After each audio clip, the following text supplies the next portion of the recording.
entertainment industry in South Africa is reeling after the death of legendary actor Patrick Shai. He passed on yesterday morning at his home in Dobsonville. The actor is known for his stellar performances in a wide range of hit productions, including Yizo Yizo, Soul City, Generations, and more recently, The River. We continue with our tributes now, bring in another legendary actress. Her name is Nambitha Mpumlwana. She's the Exco member of the South African Guild of Actors. And Sis Nambitha, it's great to have you on the program. Thank you so much for making time. I can only imagine, I guess, the many thoughts that are rushing through your mind, given just how much of a surprise this was to everyone involved. My condolences to you. Let me just begin by gauging how you're doing. I'm working on it. Yeah. I'm working on it.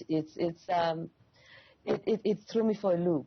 I actually had a physical reaction to it.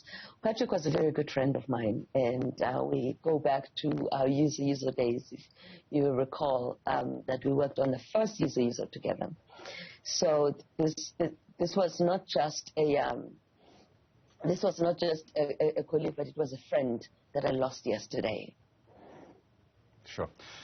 And I guess, you know, as we try to take stock of what we've actually lost, I mean, how do we even put that into words when you just even think back at the many, many, many stellar performances that he's been able to deliver, and I guess the many people he's been able to touch during that journey? I know, right? You know, Ayanda, Unansiko Patrick had this child in him that he nurtured throughout his life. And that's a difficult thing to achieve, that you can be a grown person and still nurture the child. And I'm not talking about being childish, but being childlike. And that is very critical to an actor's performance, in that you allow yourself to discover at every turn. You rediscover things that you already know. And it's I don't want to call it a trick, but it's a skill that is difficult to acquire. When we worked together more than 20 years ago, it was there. When we worked together like a couple of years ago, it was still there. But also he was an amazing leader on set.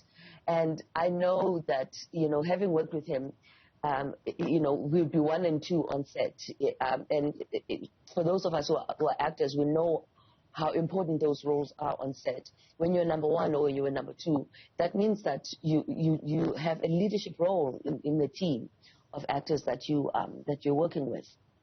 Amazing parenting skills and amazing leadership skills. And it was easy for me to defer to him because he was so caring and so trustworthy as a performer and a friend. Yeah, I mean, I can't imagine what his family is going through right now. If I'm hurting as much as I am, I can't imagine what they're going through. And I know that in recent times on social media there was all this, you know, hoopla about him with, you know, that was Shai. He's funny. He was childlike, but the man in him stayed strong. Yeah. Especially when you consider the work he had to do outside of acting with his activism. We'll speak about that in just a moment. But I'm interested in what you've just touched on. You know, the kind of duality that you were able to share with him when you're on set. I mean, to be able to pull something like that off, you have to be an incredibly caring and generous performer, which is something that's also quite hard to come by. Shai and I were very old school. We believed in the hard work.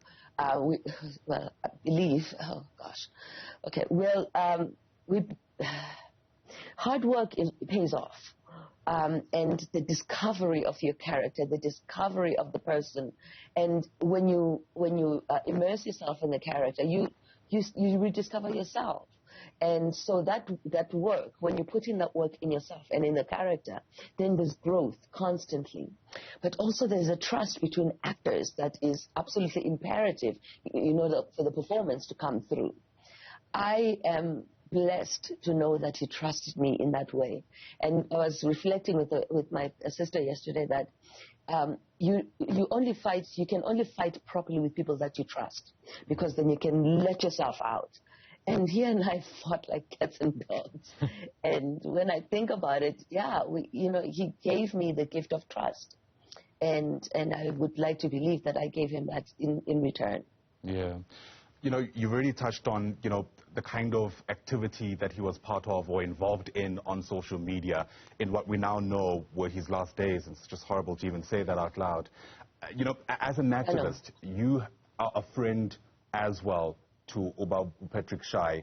How would you describe the kind of activism he led? Because, as you can imagine, there'll be all kinds of comments moving forward, especially given, what was taking place on social media.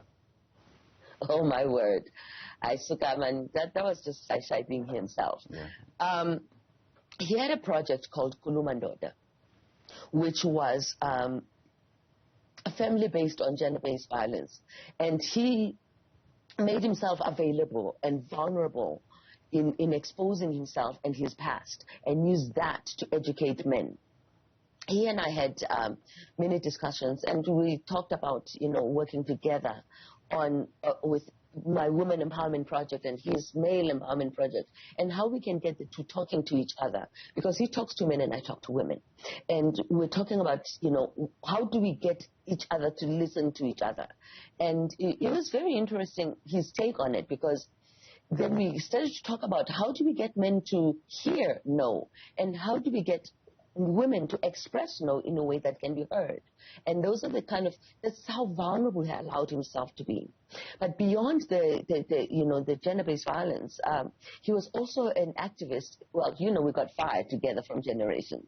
And he was very much in the forefront of that movement. And he was very much the I kind of person.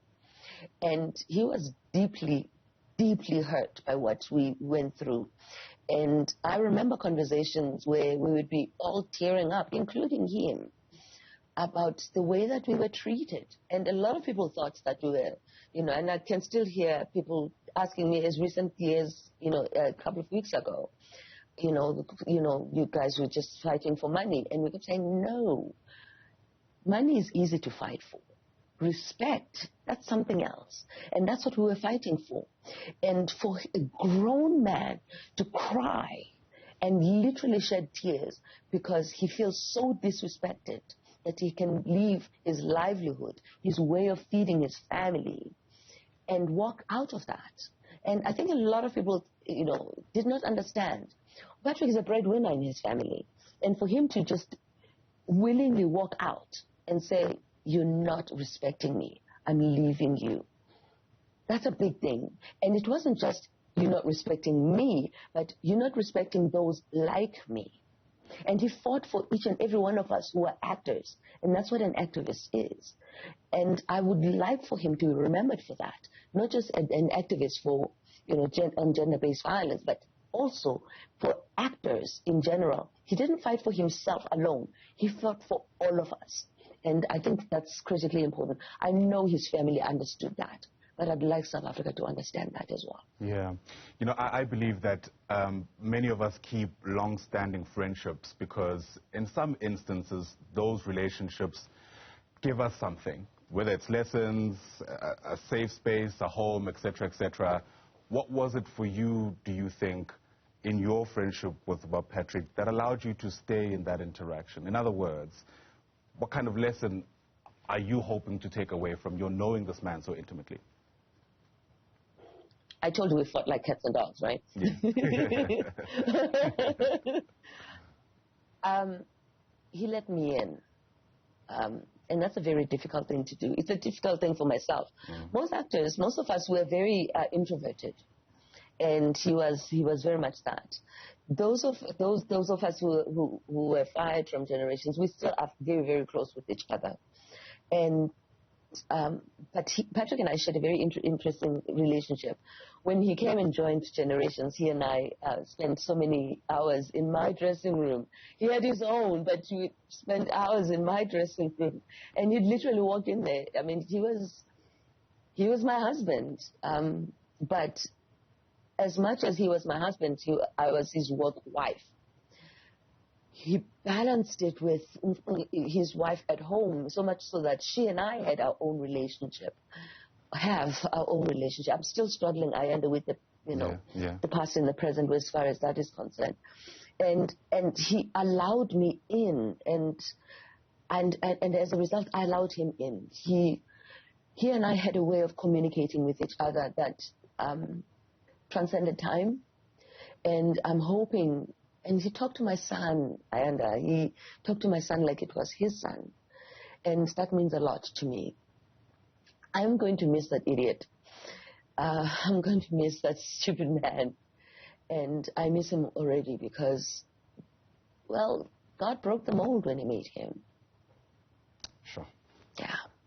And it's on that note that we're going to have to leave it. Thank you for your generosity. Thank you for making time. Really do appreciate your walking this journey with us. And, from Newzroom Afrika, we only send you our deepest, deepest condolences, not only for the future days ahead, but without a doubt, the years that also lie in front of us. Nambitha Mpumlwana is a legendary performer herself, but also a member of the South African Guild of Actors. Once again, thanks very much indeed.